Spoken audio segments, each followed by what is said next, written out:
Hello world, welcome to CS50's Web Programming with Python and JavaScript Project 2, where we are designing an e-commerce auction site that will allow users to post auction listings, place bids, comment on those listings, and add them to a watch list.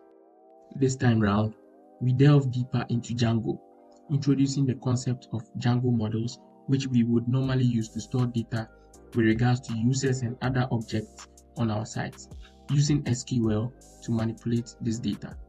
So let's jump in and take a side tour. The first thing we see when we log in is a page displaying the items that are up for auction. Each item displays a title, a description, a starting bid, a category, and a display picture. Clicking on the View Listing button will take you to a page with details for that particular item. More on that soon. Users on the website should be able to put their own items up for auction by clicking on the Create Listing option from the navbar. Filling the form with the required details for the item and clicking on the Create Listing button should put it up in the Active Listings page for other users to place their bids.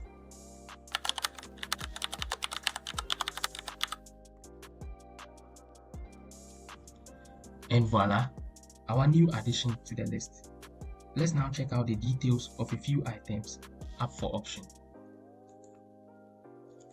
The details page for each listing consists of a few more details of the selected item than we see on our home page. Here, we can see exactly who puts the item up for auction and at what time. We are also shown information about relevant bids that have been placed on the item so far, mostly the highest bid. In this case, there have been no bids placed yet since we just added the item a few moments ago. We then have the ability to place a bid of our own, which should be greater than the highest bid or the quoted starting bid in case there have been no bids so far. You might want to imagine our website having thousands of other items listed on the home page that have been put up for auction. So in this case, it will be desirable for the user to want to add a particular item to their watch list to pay closer attention to that particular item with respect to bids that will be placed in the future. In addition to all this, there's a possibility for the owner of the selected item to close the doors to all subsequent bids by clicking on the Close Auction button. This automatically declares the highest bidder the winner for that auction. More of this in a moment. And finally, any user who is logged in can add comments about the selected item and see the comments appear at the bottom of the page.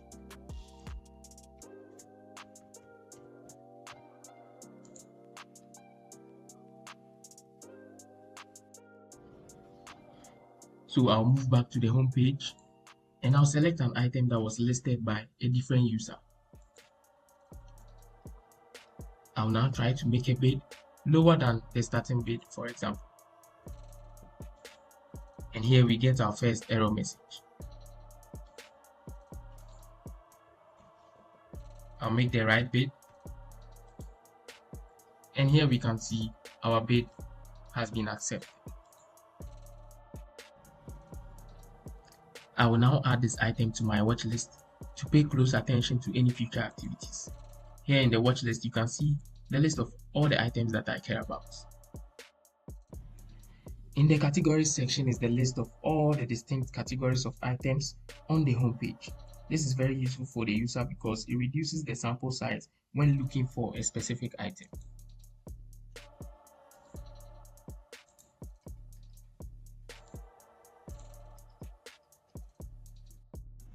And finally, clicking on the closed auction item should display the winner for that auction. If the winner was the current logged in user, the display message should be with green background, congratulating the current user. And if the winner was someone else, the display message should show the name of that particular user with an orange background. So all in all, this was my implementation of the e-commerce website. I hope you enjoyed it, and I will see you next time.